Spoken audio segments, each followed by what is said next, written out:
there's 86,000 registered charities in Canada that a donor could choose to support. And when they choose to support that charity should then see that as the first step in a very long-term relationship. Some charities get the gift and then they don't have the resources to steward the gift, to report to the donor, to keep the donor engaged. And I've always thought in 10-year increments. So if someone becomes a donor today, what can they do with us in 10 years?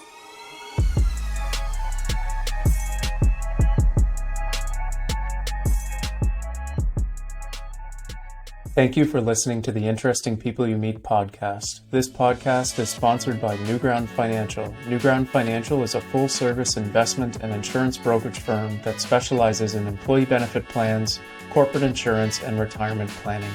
NewGround Financial serves the provinces of Nova Scotia, New Brunswick, PEI, Ontario, and Alberta. Find out more at newgroundfinancial.com. Thank you for liking, sharing, and commenting on the Interesting People You Meet podcast across all of your favorite listening platforms, including Apple Podcasts, Spotify, and YouTube. By doing so, you are ensuring that more great people just like you have the opportunity to hear from our guests. Thank you and enjoy the show. Welcome to episode 34 of the Interesting People You Meet podcast. I am happy to be joined today by my new business partners, Joanne Beth and Nick Matheson. We recently formed an organization called NewGround Leadership. And today our emphasis and topic is Joanne Beth. We want to know your story. We want to know what makes you tick, what you're excited about, and why you thought it would be a great idea to form this new company with us.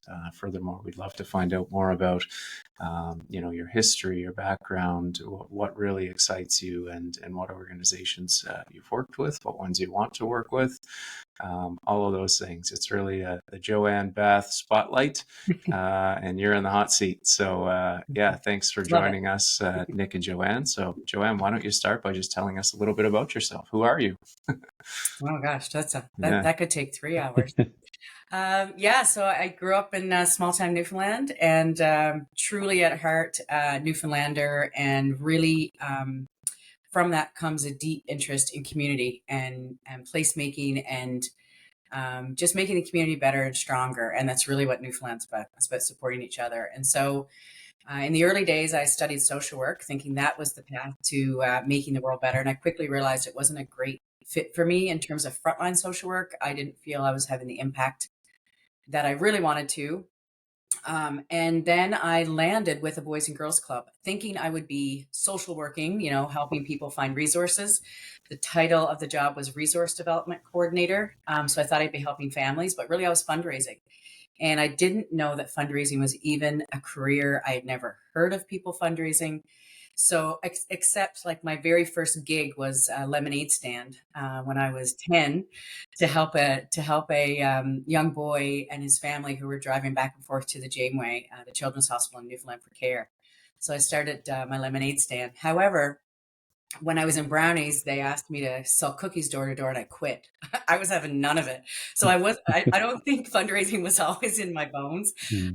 But when I landed at the Boys and Girls Club, and I really got to see how outstanding their work was and what they were doing for the kids in those communities in St. John's, I really fell in love with fundraising and the social impact that we can have by raising money for these really good charities. And so then I basically read Fundraising for Dummies, taught myself to fundraise, and was really focused on raising about $250,000 a year. It was a small shop. And I did that for about 3 years and then moved to Halifax, and the IWK hired me as their manager of annual giving. And it was a real risk for them, honestly, because I was going from raising $250,000 a year to $6 million. I had 6 staff reporting to me as like a 25-year-old. So I was a little out of my depth, I'll be honest. And they really hired on upside. They saw that I was a good fit for culture and I could learn. And they invested in me in terms of professional development, leadership training, fundraising training, really good international training, and provided good mentorship. The people in that organization really supported me. People like Robbie Shaw, really supported me and taught me how to be a really good leader. And in that shop, I got to understand that fundraising is not just about bringing dollars in the door. It's a total system view of administration and finance, donor engagement and relations, board and volunteer management, marketing and communications. Everybody in that organization plays a role in the donor experience, which ultimately leads to social impact. And that's really how I started to understand charities as not as much nonprofits. Yes, they don't make profit, but they're truly a social profit entity that provides the world and society a great benefit that most people don't really see in the day to day unless an organization does a really good job of articulating their vision and their marketing and communications piece. And so from there, I moved over to the Dalhousie Medical Research Foundation. I spent 10 years there, had a real focus on career progression and growth, and started out developing a major gift program for them, moved into being the director of Philanthropy and then the CEO. And then in the end, I helped them manage, a merger of the Dell Medical Research Foundation with Dalhousie. And then from there, ended up here with you guys.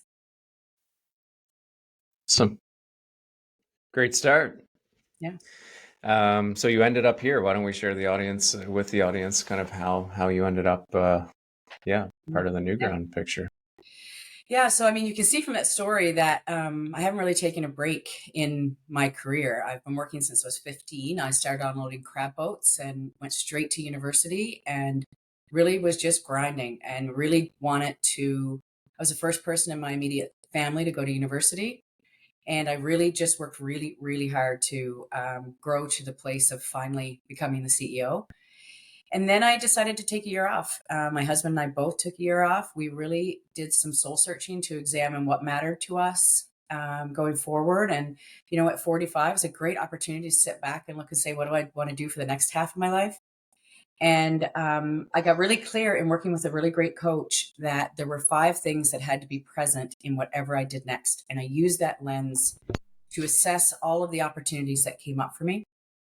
Those 5 things that became very clear were I had to make some money. I couldn't work for free yet at this point, even though I'd love to help a bunch of charities for free. It's just not possible at this point in my life. Whatever I did had to be positively additive to society. So it had to do good and make the world better in some way. As hokey and cheesy as that sounds, I wanted to be doing something that made the world better. I wanted to be having fun. That was really important to me. I was having a lot of fun at the Dell Medical Research Foundation. And to that point, the 4th thing is I had to look forward to seeing the people I was working with. I really loved working with my board at the Dell Medical Research Foundation, with my staff and with my donors. So I really wanted that. And the other thing I really wanted was flexibility and to be able to be my own boss and be able to travel when I want, because travel is very important to me, and to be able to work from anywhere in the world. So to that end, I decided to start a consulting firm.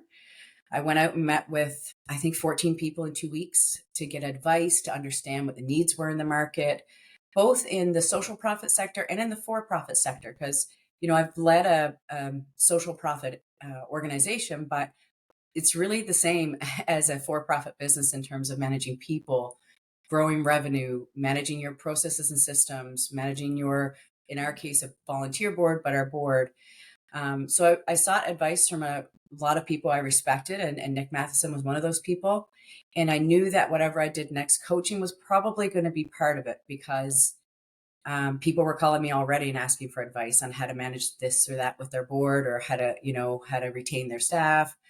And so when I chatted with Nick, he gave me some really solid advice about coaching, and then said, well, I'm thinking about, with a couple of partners, forming a company called NewGround Leadership, and our business will be focused on the for-profit space. But given that my mentality is that charities should treat themselves like businesses, there's a real intersection here of shared values and shared processes and views on how business should be run, and how we could be helpful to leaders who really just need support and capacity building. Wow. Best articulation I've heard with the connection between the social impact and the business side of things. It even just is an aha moment for me. So thank you. Yeah, good. Nick, got any questions?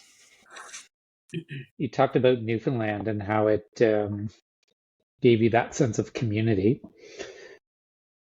I really like the notion of the land and kind of NewGround is kind of where you've moved. But tell me more about the rootedness to that place Yeah. and what that meant to you to grow up there.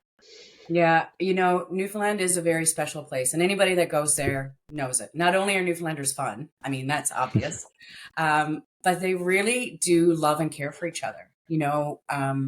It's still very much, when there's a funeral, people show up at your house, they just start cleaning, they just start cooking. They don't really ask your permission. They just come in, they start taking care of you.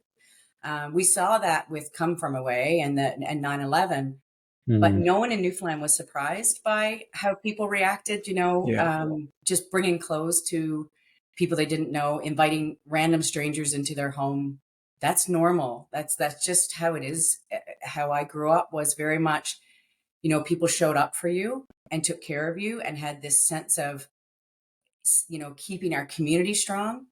And and so for me, being a Newfoundlander, really caring about other people, wanting to show up for other people, it really has been a thread through my entire life. And, I say Newfoundlanders are like that, but when my mom was sick during the pandemic, my friend group showed up like that. Like there were meals on my door for 90 days. There were meals delivered to my door. Or was it, some cookies but I don't think we had to cook a lot of meals in that time. And that's really the essence of what I believe a community should be. People just show up for each other. And that's why I wanted to join a partnership like this, because going at it alone, any four of us could have done this alone, but coming together on it means we have each other's backs and we support each other, and we can be more effective when we're working with clients because we have each other to depend on and varied expertise and experience. Yeah, I love the lemonade stand story. And you and I first intersected 20 years ago at the IWK and share a passion for that in common. Tell us a little bit more about how you see philanthropy in general and the future of philanthropy and where it could go. Yeah. Like I said in the beginning, a lot of people don't understand that you can have a really solid career in philanthropy. And I've, in my time, I've recruited a lot of people from outside of philanthropy into the space. And when organizations treat themselves as a business, they can do really great things. And they retain staff better, they pay them better, they provide better benefits, they focus on their culture, they train their staff, they invest in their staff. Someone said to me yesterday, because a lot of charities don't invest in professional development because they can't, quote unquote, afford it. But I think you can't afford not to invest in your staff, not to invest in teaching and mentoring and growing your staff, because if you train them and they leave, I think that's better than not training them and them staying. So, it's a lot of philanthropic organizations struggle with this cost to raise a dollar mentality that a lot of boards talk about. A lot of charities are measured on, CEOs and directors of philanthropy are measured on keeping your costs really, really low. And while that's important, of course, we don't want to waste donor dollars. We also need to be investing those dollars for growth. So at the Dell Medical Research Foundation, we created a very clear strategic vision that had 5 pillars. And those 5 pillars were very important because it was all the aspects of our business and very clearly showing how they intersected to reduce silos in the organization. And that really worked. And we very clearly set a target. So we wanted to grow from, I think at the time when we created the plan, we were 5 or 6 million. And our goal was to grow to 14 million. And that was the absolute goal. And the point of that goal wasn't just to have more money coming in. It was so that we could grant more money to really amazing research projects. So there were 2 goals attached. It was raise 14 million and grant 8 million. So we wanted to be granting more money to really good research.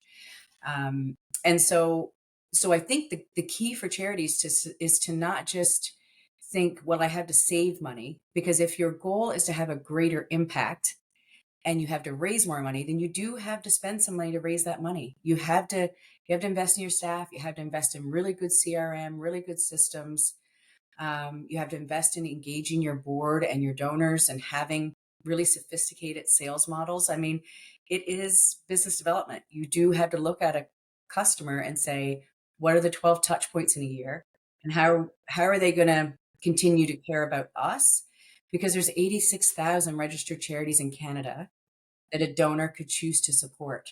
And when they choose to support that charity should then see that as the first step in a very long-term relationship. Some charities get the gift and then they don't have the resources to steward the gift, to report to the donor, to keep the donor engaged. And I've always thought in 10-year increments. So if someone becomes a donor today, what can they do with us in 10 years? And that might be becoming a board member, lending their emotional bank account to us so that we can go find more donors. It might mean a gift in their will, a gift of insurance in their will, for example, or it might mean the donor makes a very large gift. And so you have to always have that 10-year mindset. And that's really business planning, strategic planning, and having a vision for the future. And that's no different in the charitable sector than it is in the for-profit. Yeah, we've talked a lot about the business practices and service and so on in that sector. Mm-hmm. I also think it's interesting the other way when we look at the private sector and the growing interest in social impact and that kind of thing. How do you see kind of your skill set and background applying to support organizations in that way? Yeah, it's donors are more sophisticated than ever. And years ago, like maybe when I started in philanthropy 23 years ago, someone might just make a gift because someone asked them and they had influence over them. Donors now are researching, they're understanding the organization's ROI. They are looking at who's on the board to understand if the board is managing the organization well. And they're really looking at a value set and saying, what do I really care about? What is my legacy? Like, I've just done my will. I really care about endometriosis because I live with endometriosis. So I want to support a charity in that space, but it's not just going to be any charity. It's going to be an organization that's doing good work, spending my money wisely, not being cheap. I don't mean like saving my money, but, spending it in a space that's having impact. And my husband cares about environmental causes. So he's doing his research on that. So donors are becoming way more sophisticated. There's a value mindset. And as businesses and individuals start to make those decisions, I certainly would be very happy to sit down with them and help them make really educated decisions on who to support and how to support them. And with Nick Mumberket's expertise, how to structure that, for example, in their will, how to structure that with a gift of insurance. We can get really sophisticated in giving that kind of advice. And then, a lot of people will look at a cost to raise a dollar, for example, with a charity. They look at one sliver in time and say, in this year, their cost to raise a dollar was too high. I can't support them. But there are so many factors in organizations' cost to raise a dollar. They might have decided in that year to hire a very high value major gifts officer. Those positions are the most expensive position in terms of a frontline fundraiser. They won't be producing their max revenue for 18 or 24 months. So in that first fiscal year, you'll see a spike in their expenses, but their revenue should then year over year go up. So having that kind of industry expertise in terms of understanding budgeting and philanthropy, understanding, if the organizations are spending in the right place and having the impact they say they want to, is something that I certainly bring to the table and be very happy to work with individual philanthropists and companies as they're making their decisions on how they want to have impact. Joanne, I have a question. I've spent the past couple of days in a program called the Family Enterprise Advisor, and and so it's dealing with family offices and family-run businesses. And one of the things that we're seeing is this massive transition or change, or we always have for hundreds of years of successful generational businesses.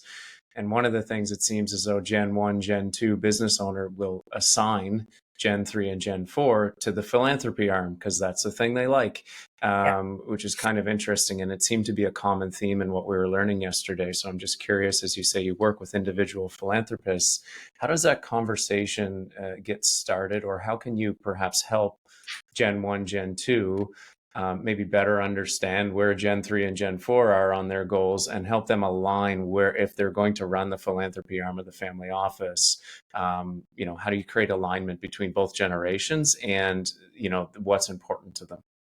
Yeah. I mean, if I'm honest, I think what matters to Gen 1 and 2 might be different than what matters to Gen 3 and 4. And the transfer of wealth is going to really, I think, shine a light on new causes that individuals are interested in and companies are interested in. For the most part, boomers still very much control. If you look at fundraising research, they very much still control the philanthropic landscape. That's where most of the money comes from in philanthropy. And one of the challenges we faced was, how do we get 40 somethings interested?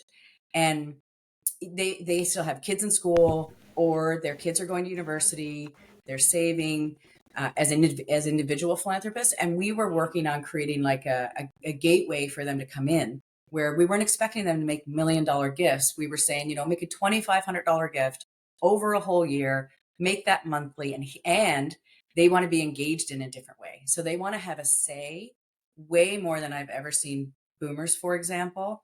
They want to have a say in how their money's spent. So we did a Dragon's Den type challenge where researchers would pitch their research projects. And most of the individuals in the group were in their 40s. There were some 70 or 80-year-olds, and there were some 20-year-olds in the group.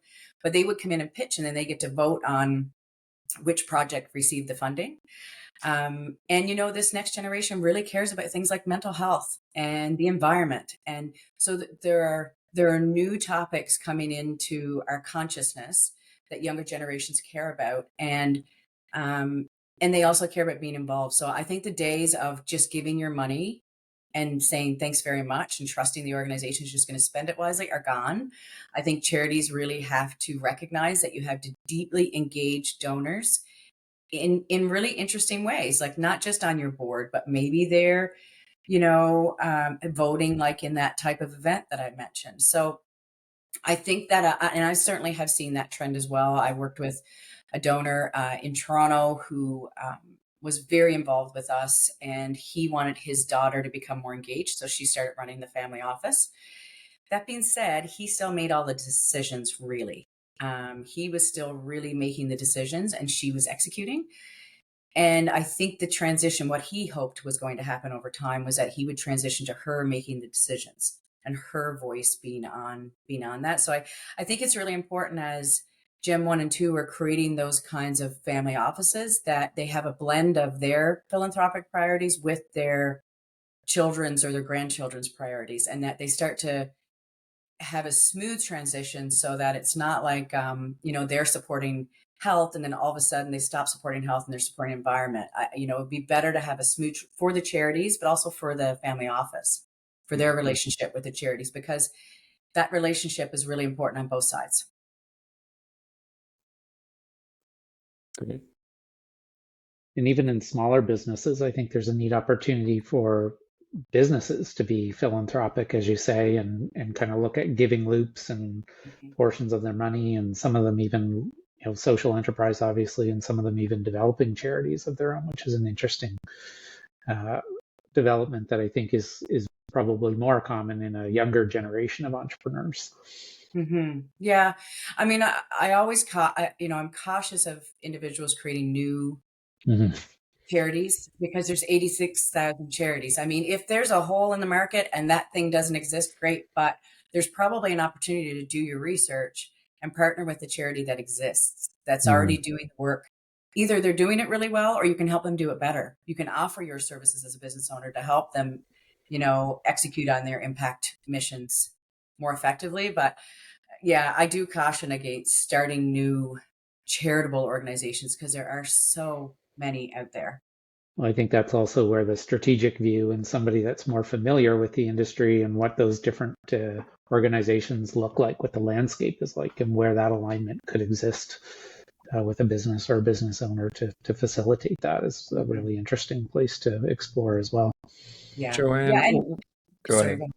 I was just going to say, for me, what was very fun in philanthropy, what's been very fun over my career, is working with individuals, and not just high net worth individuals, but individuals who make a $20 gift, to understand what really matters to them And that was a little bit easier with, in terms of making the real connection with individuals who are making, say, a $50,000 gift, because they could say to me, listen, I want to make a gift, but I don't know what I care about. And I had a donor in Toronto, again, that I worked with, a different donor that I worked with. And I met with him because another board member used his emotional bank account that he had built up to say, you should meet with Joanne because I think you might like what we're doing here. He had no connection to Nova Scotia, no connection to Dalhousie, had only ever made a $10,000 gift in his life.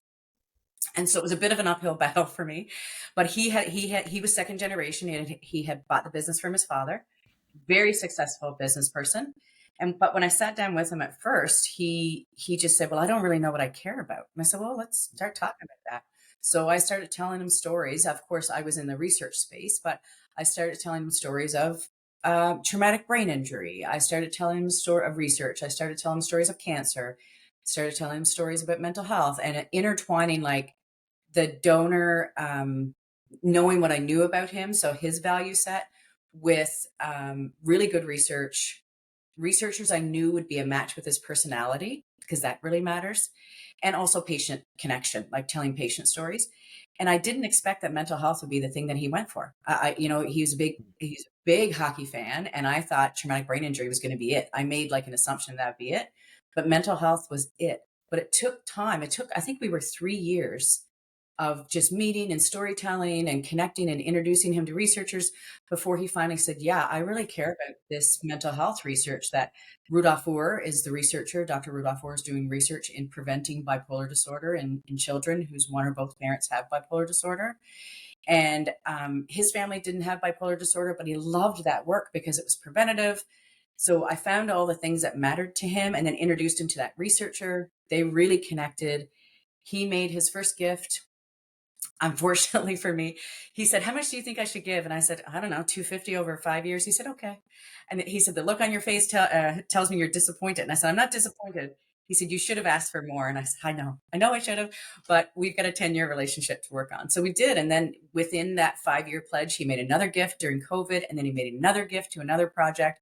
No connection to Nova Scotia, no connection to Dalhousie. But that just goes to speak to, you had to spend the time as a philanthropist to even figure out what you do care about. And because there's so much out there, there's so many things that need our support right now. And philanthropy is going to get harder over the next couple of years. People are holding on to their money. Donors are, some of the CRA regulations are changing, for example, around gifts of securities. That's going to slow down giving. And so it's going to become really important for both the donor and the charity to really focus on deepening the relationship with each other and really building a trusting relationship where you feel like you're part of each other's families. And that it needs to be that kind of deep emotional connection for you to really care about something. Where does an individual, high net worth or not, and or business owner start? Okay, I get a bunch of money, or I have some and I want to give, and if I don't know you, where do I go? Yeah, I mean, most people take to Google or they call a friend who is a philanthropist and is an experienced philanthropist. And that's one of the things I did with this individual in Toronto, was I connected him with the other donor I mentioned so that he could mentor him in philanthropy. And that was a really powerful tool, to have someone who'd been in philanthropy for 20 years to mentor them on how to make choices. My straight answer is to call us. I think that we can be of great help, helping to vet charities and connect to charities.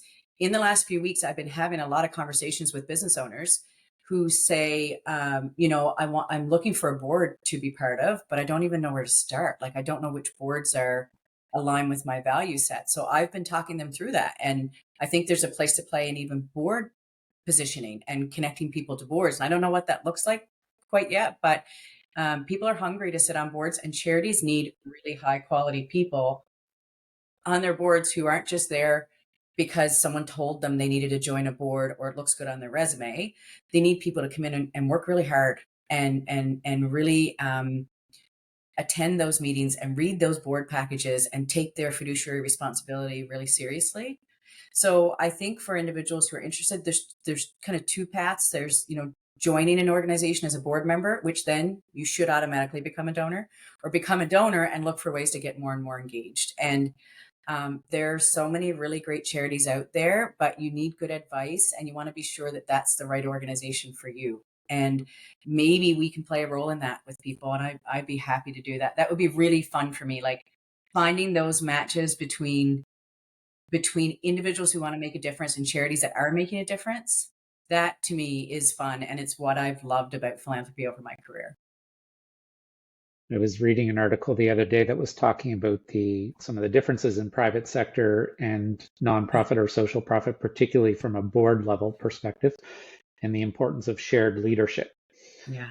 Can you speak a little bit more to the relationship between boards and kind of the executive team, and how that might apply in both spaces, but particularly kind of your background in the social profit sector? Yeah. I mean, my greatest example is my board at the Dow Medical Research Foundation. It was filled with people who really cared. They really cared, and they had time to help, and they had the appetite to help. So the board relationship is primarily with the CEO. The CEO reports to the board chair. The board chair manages their performance and their pay and their, metrics. And so that's the primary relationship to the organization. But the board touches every aspect of the organization's business. So if you have a finance audit risk committee, those people are definitely impacting the work of the CFO or the finance person, and they're intersecting in some way. If you have a capital campaign committee or a comprehensive campaign committee or a fundraising committee, the director of philanthropy or the senior person definitely is interacting with them. And I've always recommended that if possible, your most senior people attend board meetings as ex officio, so that they're not only learning from the great expertise that sits around that table, but the board then can also get to see the great expertise they have within the staff and figure out ways where they can be helpful and help those people succeed. Because you're not there as a board member to, have your foot on the throat of the staff. You're there to help them, right? That's just not what it is. And you're there to help them grow and succeed and really, execute on the mission, whatever that mission is. And so, and it's not necessarily, from a governance perspective, it is in the realm of possibility that a board should be fundraising and could be fundraising. Not everybody's comfortable fundraising. I recognize it, and not everyone's good at it. Not everyone is good at making asks, but my experience at the Dow Medical Research Foundation when I went there was the board wanted me to raise $10 million in 3 years. So I went to the board and I said, okay, you have the network. I'd like each of you to give me 3 names of people that you're either willing to open the door and say, you should meet with Joanne, or 2, come with me and tell them why you care about this organization, or 3, come and actually ask them for money with me. Like, let's build this relationship together. And with that formula, I think the first round of meetings I had with the board, I came away with 150 suspects, what we call them in our space, that we then had to qualify and ensure that they are prospective donors. And that involves meeting them and doing research. And in 3 years, we raised $11 million, which was phenomenal for an organization that had never done major gifts. But it was because we had a solid strategy. So we weren't just out willy-nilly asking people for money. For every one of those prospects, we built a 12-month engagement plan. We knew exactly how much we wanted to ask them for. We took their lead in terms of what they cared about. We find really good matches with the research that we were doing and what they cared about. And really, truly, the board members lending us their expertise, their, I'll say Rolodex, even though I hate that word, but, their connections and their influence made all the difference. And I implore board members to, if you're going to be on a board, use your influence and expertise to make that organization better, or don't join the board. Like, it's better for someone else to hold that seat who's willing to put the work in and really help that organization succeed. Does anyone under 40 know what a Rolodex is? Maybe not. Yes, I do. Okay. I have a question, Joanne. From the perspective of a charity and the perspective of a donor, what's maybe 1 or 2 misconceptions that each have of each other? I think from a charity perspective, I've seen situations where, as an organization, we've put in a whole bunch of work and research, and we think this donor is going to give to us, and why would they say no? They really care about, I don't know, we'll say mental health again. But they take for granted, and a friend of mine said this to me, they take for granted that just because the charity is talking about that donor's not necessarily talking about that charity, right? So if you're not getting mind share, if you're not telling your story, if you're not connecting with that person in a way that really matters, you can ask them, but you're probably not going to get a yes. But as Bernard Ross taught me, there are 9 different no's in fundraising. So there's no, not now. I can't remember them all, but I'll give you a few. No, not now. No, not that much. No, not that little. No, not you. No, not that project. And then there is a no, never. I'm not giving to you. I don't want to be part of what you're doing. So I think one of the misconceptions is that charities assume because they've done all the work internally that person is then going to give them a gift. But I think the other misconception is a lot of people take a no for a no, and reject. You have to be very comfortable with rejection in philanthropy. In sales, you do too, but in philanthropy, I think especially because you're so personally, emotionally connected to the work you're doing, you have to be, that when you get a no, it's a little bit heartbreaking. It's a little bit like, well, why don't you care as much as I do? And people used to say to me, so at 34, I was single and I was dating, and people would say, why are you so comfortable with like rejection and just going on dates? And I'm like, because I ask people for money for a living. And I've had to learn that rejection is not about me. It's about that person. Or it could be about me, right? And as a charity, you need to take hard looks at yourself and say, why does that person not like what we're doing? And then ask the person, say, why not? Why are we not a match for you? Because there may be a perception in the public that you're wasting money, or there may be a perception that you have too much money as an organization. So you need to understand, you need to go deeper and understand. I think from a donor perspective, I think those misconceptions about charities wasting money, I think they think that if a charity, they look at that cost to raise a dollar calculation. If you read anything by Dan Pallotta or watch any of his videos, Great YouTube videos for sure. Amazing. He's amazing. And I've seen him live, and he's very passionate about not just measuring a charity on that snippet of time on their cost to raise a dollar. And because of that pressure, charities often treat themselves with a scarcity mindset. So they might need, they might need a new CRM in order to be effective.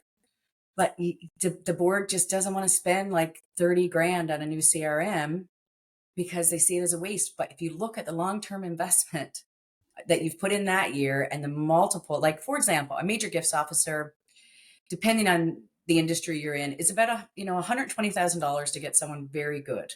And in the first year, they might, if they're very good, they might raise $250,000, depending on your pipeline. Year 2 is 500, year 3, 750, year 4, $1 million. Look at your ROI on that.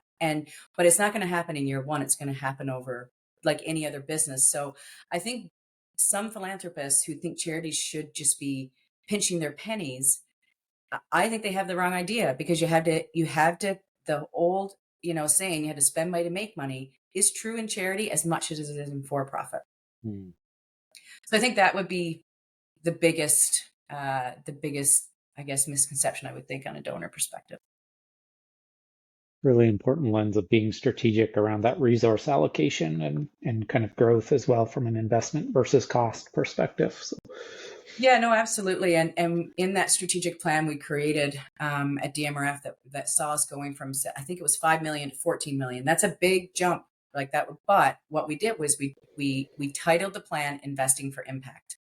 We were very upfront about the fact that if we want to get to 14 million, we have to hire more staff. We have to have better systems. We have to, do more marketing and communications.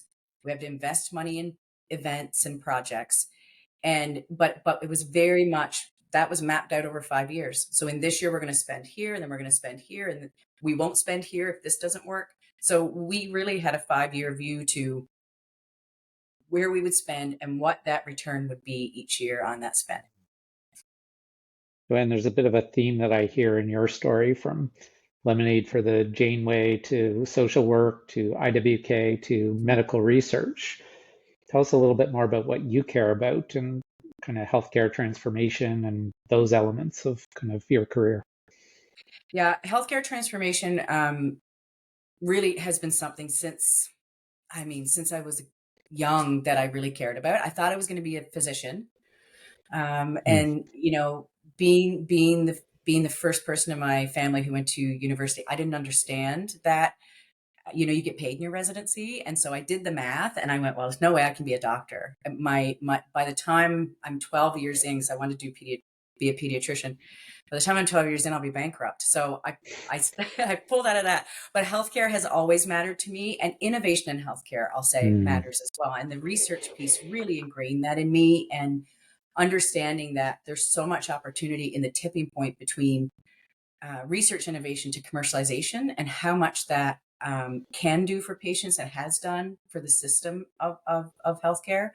Rudolph, or like I mentioned, if you can prevent bipolar disorder through early intervention, what an amazing outcome for society that is. So I do deeply care about health innovation and health research. I've spent 20 years in this space.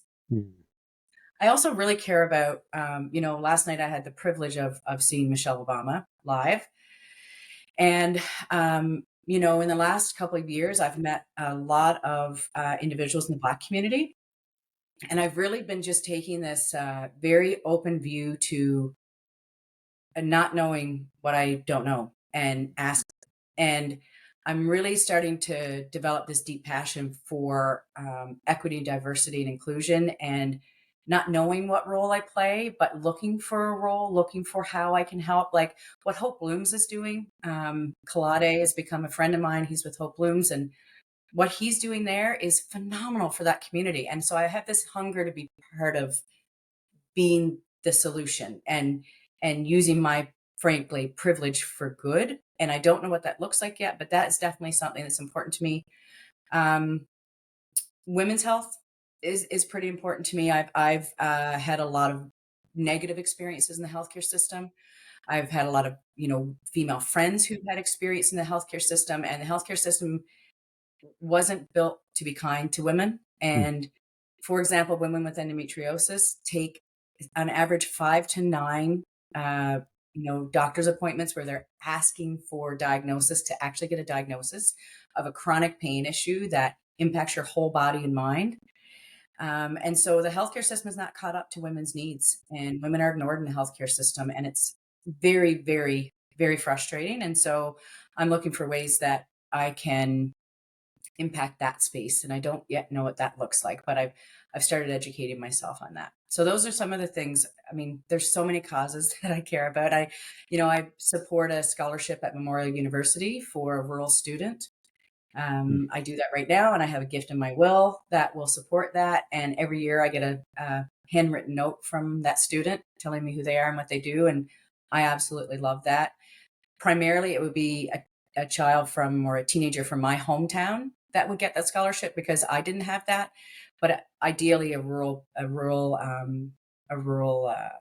student would get that scholarship. So those are some of the things that I care about. And really, honestly, the hard part for me is to not spread myself too thin. I recently joined the Hospice Halifax board, given my love for healthcare innovation, and truly they help people die well. And we all know we're all going to die. I mean, unless there's some massive breakthrough in the medical system, we're all going to die. And accepting that, like hospice does, and celebrating the end of life and helping people really die beautifully is something I've really come to just love their work and love what they do. So I'm really proud of that. Joanne, we are grateful to have you on the podcast. We're nearing the end of our time. Maybe we could leave you with one last zinger of a question is, if you could put anything on a billboard that everyone in Canada would see, what would you want it to say? Oh my God. I think, honestly, just be kind and compassionate to each other. And that I know that lays in the philanthropic space pretty well, but it also is just broadly in for-profit business.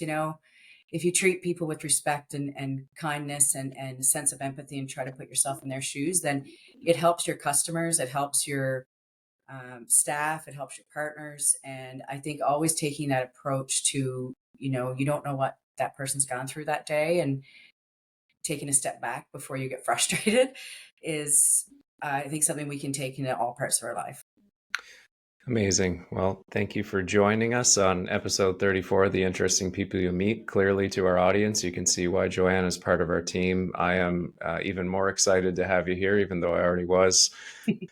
Looking forward to another episode, hopefully sometime here in the future. If you haven't already, make sure you like and subscribe and comment. That helps other people get access to this great information and the great people we have here. So thanks for joining us. Thank you. Thanks, Joanne. Thanks, Nick.